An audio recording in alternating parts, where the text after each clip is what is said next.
संजीवनी में हम चर्चा करने जा रहे हैं स्ट्रॉबेरी की। स्ट्रॉबेरी आपको जमा रखती है, ये तो आपने सुना ही होगा, लेकिन इसके साथ ये भी कई बीमारियों का इलाज भी करती है। तो आइए डॉक्टर चौहान से जानते हैं कि स्ट्रॉबेरी की खूबियां क्या हैं और क्या हैं इसके फायदे। साथ ही साथ संजीवनी टिप्स में जानेंगे सफेद बालों से छुटकारे पाने के आयुर्वेदिक नुस्खों के बारे में। बहुत सारे गुण हैं इसके अंदर।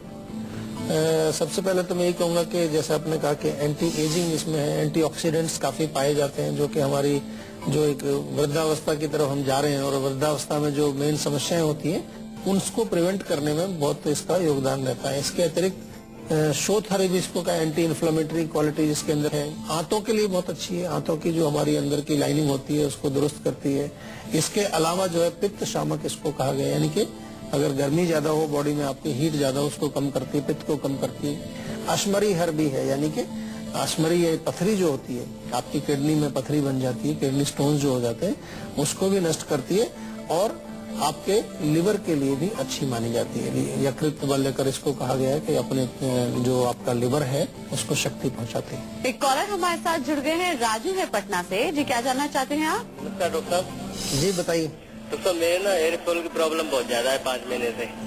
देखिए, हेयर फॉल की प्रॉब्लम जो है उसका मूल कारण अगर आयुर्वेद की दृष्टि से हम देखें तो 2-3 चीजें उसमें समझ में आती हैं। सबसे पहली कि जो बाल है हमारा, जो इसके जिसको के पोषण चाहिए, न्यूट्रिशन चाहिए उसको भी, वो न्यूट्रिशन की कमी जब होती है तो बाल आपका गिरना शुरू हो जाता है। ये बहुत कॉमन कॉज है जिसको के आम तौर पर हम लोग ध्यान नहीं देते, क्योंकि हमारे भोजन में जब पौष्टिक चीजें नहीं आएंगी, हम ज्यादा जंक फूड खाएंगे, फास्ट फूड खाएंगे, तो पहला कारण आपका ये बनता है। दूसरा जो है, बहुत अधिक मात्रा में यदि हम गर्म चीजों का सेवन करते हैं, मिर्ची है, अचार है, नॉनवेज है, चाय कॉफी है, अल्कोहल है, स्मोकिंग है, जो भी बॉडी में हीट बढ़ाने वाली कोई भी चीज हो, जिसको कि हम आयुर्वेद की भाषा में पित्त बोलते हैं, पित्त को बढ़ाने वाली कोई चीज अगर हम बहुत ज्यादा मात्रा में सेवन करेंगे, उससे बाल गिरते भी हैं और उससे बाल सफेद भी होते हैं, दोनों चीजें होती हैं। और तीसरा कारण इसका है मानसिक तनाव, बहुत ज्यादा स्ट्रेस है। आजकल मैं देखता हूँ कि जो स्कूल के बच्चे हैं उनको भी स्ट्रेस है, उनको एग्जाम का स्ट्रेस है, उनको कुछ और स्कूल में जाने का स्ट्रेस है, कहीं होमवर्क का स्ट्रेस है। बहुत ज्यादा जो टेंशन हमारे दिमाग में जब हो जाती है तो उसके कारण भी बाल गिरते हैं। अब आप में से जो लोग बाल गिन के गिर रहे हैं वो देखिए कि आप कौन सी कैटेगरी में आते हैं और उसके अनुसार उसकी चिकित्सा आपको करनी चाहिए। जहाँ तक आपने प्रश्न किया है तो एक चीज मैं अवश्य बताना चाहूंगा आपको कि आंवला इसमें बहुत फायदा करता है। उसमें पोषण भी है, पित्त को भी शांत करता है, और उसमें अगर ज्यादा टेंशन आपको है तो थोड़ी ब्राह्मी का चूर्ण मिला लें आप। आंवला और ब्राह्मी दोनों का चूर्ण मिला करके आप सेवन करें नियमित रूप से, 1-1 चम्मच सुबह शाम पानी के साथ या दूध के साथ, तो आपको काफी लाभ मिलेगा। एक और हमारे साथ जुड़ गए हैं, मोहित है अमृतसर से। क्या जानना चाहते हैं आप? नमस्कार डॉक्टर साहब। नमस्कार जी। हेलो जी बोलिए। डॉक्टर मेरे ना एसिडिटी की प्रॉब्लम बहुत ज्यादा रहती है 6 महीने से। एसिडिटी मतलब क्या होता है? जलन होती है, डकार आती है या गैस बनती है? क्या छाती की तरफ ऊपर आता है, पूरा खट्टी डकारें ज्यादा आती है। अच्छा, खट्टी डकारें आती है तो डेफिनेटली एसिडिटी है। क्योंकि मैं इसलिए पूछता हूँ, कई बार लोग एसिडिटी का मतलब समझते हैं कि कुछ कब्ज हो गई है पेट में या जो है गैस बन रही है, उसको भी लोग एसिडिटी बोल देते हैं। एसिडिटी यानी कि हाइपर एसिडिटी, हाइपर यानी कि ज्यादा एसिड जब आपके पेट में बनने लगता है तो वो ऊपर की तरफ को आता है। आपकी छाती में जलन, आपकी नाभि के ऊपर जो है जलन या दर्द होगा, या फिर गले में कई बार खट्टा पानी आ जाता है। कभी कभार जो आप खाना खाते हैं वो भी उल्टा आ जाता है, ऊपर मुंह तक आ जाता है। कई बार उल्टी भी लोगों को हो जाती है, इतना एसिड होता है, इतना पित्त अंदर हमारे पेट में जमा हो जाता है। तो सबसे पहले पित्त वर्धक भोजन बंद। हमारा पहला प्रिंसिपल क्या होता है, याद रखिए कि जो मूल कारण है, चाहे वो आपके खान पान में है, चाहे आपके लाइफस्टाइल में है, चाहे मानसिक तनाव है, सबसे पहले उसको मैनेज करना बहुत जरूरी है। और उसके बाद फिर उपचार पर हम ध्यान दें कि क्या उपचार किया जाए। क्योंकि कभी कभार मैंने देखा है, लोग सुबह उठते हैं, 1 गोली ली एंटासिड एसिडिटी के लिए, बड़े गर्व के साथ कहते हैं जी मैं तो 1 गोली रोज सुबह उठ के खा लेता हूँ एसिडिटी की, और उसके बाद 2 कप चाय पी लेते हैं। तो वो गोली जो खाई उसके बाद जो गर्म चीज ली उसका कोई असर नहीं है। मतलब असर होगा आपको, बट उसका कोई फायदा नहीं होगा, आपको रोग बिल्कुल ठीक नहीं होगा, बल्कि धीरे धीरे रोग आपका और बढ़ता जाएगा। एसिडिटी के लिए आयुर्वेद में एक अभिपत्तिकर चूर्ण बड़ा कॉमन है, बहुत अच्छा काम करता है, उसका सेवन आप कर सकते हैं। सौंफ का चूर्ण आप घर में बना लीजिए, उसका सेवन आप कर सकते हैं दिन में 2-3 बार, या फिर मुलेठी का चूर्ण आप बना के रख लीजिए और उसमें से आधा चम्मच दिन में 2-3 बार। लेकिन अगर आप कोई भी एसिडिक फूड खाते हैं, बहुत ज्यादा खट्टी चीजें हैं, इवन दही, कई लोगों को मालूम नहीं होता, लोग कहते हैं जी दही तो ठंडा होता है। नहीं, दही ठंडा नहीं होता, दही तासीर में गर्म होता है, उसमें एसिड होता है। इसी प्रकार से टमाटर बहुत ज्यादा अगर सब्जी में आप डालते हैं वो भी खटाई होती है एक प्रकार से। कुछ लोग अमचूर डालते हैं, इमली डालते हैं, या बहुत ज्यादा नींबू का प्रयोग करें आप, बहुत ज्यादा कुछ भी सिट्रस फ्रूट्स आप ज्यादा खाएं। कोई भी चीज किसी व्यक्ति को ये जो एसिडिटी होती है वो मिठाई से भी हो जाती है, मैंने देखा है। अगर बहुत ज्यादा चीनी का प्रयोग करें, क्योंकि चीनी जो है व्हाइट शुगर वो अल्टीमेटली अंदर जाके गर्मी करती है, तासीर उसकी गर्म है।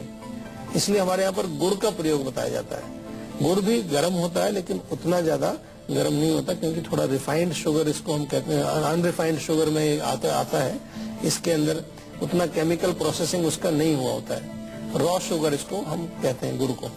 तो इसलिए उत्तर आपका मैंने दिया, लेकिन उसके साथ साथ मैं दर्शकों से और कई चीजें आपसे बता रहा हूँ कि जो भोजन आप खाते हैं उसकी प्रोसेसिंग करने से भी कई बार उसकी जो तासीर बदल जाती है। जैसे दही का मैंने जिक्र किया, दही को हमने गर्म बताया, लेकिन दही की अब छाछ बना लें, उसमें पानी मिलाएं, 2-3 गुना पानी मिला करके उसको मथ लें, मक्खन उसमें से बाहर निकाल लें, तो जो छाछ बनती है, छाछ कूलिंग होती है।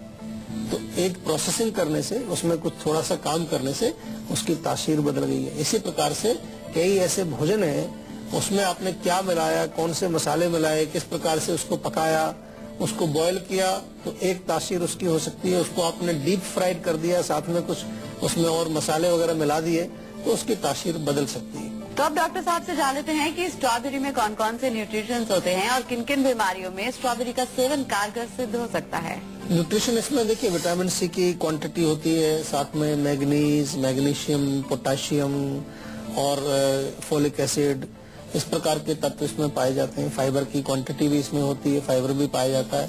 तो ये सारे जो तत्व हैं ये पोषण हमारे शरीर में पहुंचाते हैं। और जहाँ तक बीमारियों की अगर बात करें तो हमारे हार्ट के लिए, यानी कि हृदय के लिए बहुत अच्छी है। तो हृदय रोग किसी को हो वो स्ट्रॉबेरी खा सकता है।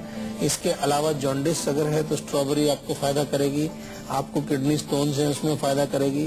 डायबिटीज के लोग भी इसको सेवन कर सकते हैं। इसके अतिरिक्त जो है हमारे जो पेट के रोग होते हैं, कोलाइटिस हो गया है या क्रोन्स डिजीज एक बीमारी होती है, अल्सरेटिव कोलाइटिस एक बीमारी होती है, उसमें भी इसका सेवन किया जाता है। और वृद्धावस्था की जो बीमारियां होती हैं जैसे कि मेमोरी लॉस है, अल्जाइमर्स डिजीज है, उसमें भी इसका प्रयोग हम लोग कर सकते हैं। और अब डॉक्टर साहब से जानते हैं कि क्या स्ट्रॉबेरी के सेवन से पेट को शराब से होने वाले दुष्प्रभावों से बचाया जा सकता है। साथ ही साथ ये भी जानते हैं कि स्ट्रॉबेरी का जूस पेट के रोगों के लिए कितना फायदेमंद होता है। देखिए, शराब के दुष्प्रभावों से बचाया जा सकता है, क्योंकि जब शराब हम पीते हैं तो लिवर खराब होता है, आंतों की जो हमारी अंदर की परत है वो जो है उसमें कुछ छाले हो जाते हैं, उसमें सूजन भी आ सकती है।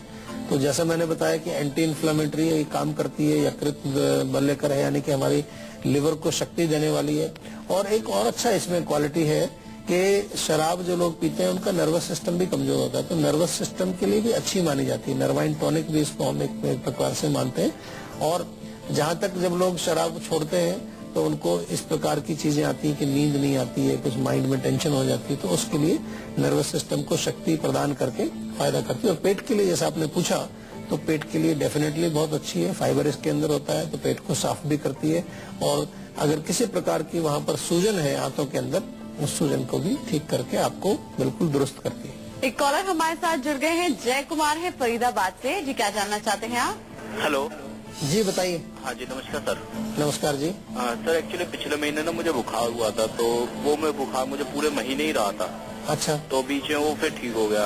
अब मेरे को दोबारा शिकायत से लगती है, जुकाम होता है, कभी कभी सिर में दर्द हो जाता है, लेकिन एक पेन किलर लेने पे ठीक हो जाता है। तो ये कुछ सीरियस तो नहीं है? देखिए, कोई भी चीज अगर ठीक नहीं हुई है पूर्ण रूप से तो सीरियस ही है वो। आप एक गोली लेकर के उसको दबा देते हैं तो इसका मतलब ये नहीं कि रोग ठीक हो गया। रोग ठीक तब होता है कि आपको गोली ना लेनी पड़े। तो मैं तो ये कहूंगा कि डेफिनेटली अभी कहीं ना कहीं कोई इन्फेक्शन, कोई ना कोई जो विकार, कोई टॉक्सिन्स आपकी बॉडी में जरूर बचे हैं। चिरायता बड़ा अच्छा काम करता है। सर, चिरायता एक जड़ी बूटी है आयुर्वेद में। चिरायता आपको मिल जाए, अगर थोड़ा सा उसकी लकड़ी जैसी होती है लंबी सी, छोटे छोटे से काट लीजिए उसको और 1 गिलास पानी में कोई आधा चम्मच रायता आप रात को भिगो दीजिए। रात भर भीगा रहे, सुबह थोड़ा सा उसको बॉईल कर लीजिए, आधा गिलास बचे छान करके पी लीजिए। आंख बंद करके पी जाइए, चाहे नाक भी बंद करनी पड़े क्योंकि थोड़ा कड़वा होता है वो जरूर आप करें। या तो नीम के पत्ते सुबह 6-7 पत्ते, आप कच्चे पत्ते जो होते हैं नीम के, वो सेवन करें, उससे बहुत फर्क पड़ेगा। और जरूर डॉक्टर से परामर्श लें, चेकअप कराएं, कहीं ऐसा ना हो कोई और रोग है और आप इसी चक्कर में पड़े रहें कि गोली ले रहे हैं ठीक हो जाते हैं, गोली ले रहे हैं ठीक हो जाते हैं, लेकिन लंग्स में कोई इन्फेक्शन हो सकता है, आपकी आंतों में कोई इन्फेक्शन हो सकता है, या कहीं शरीर में कोई और खराबी हो सकती है।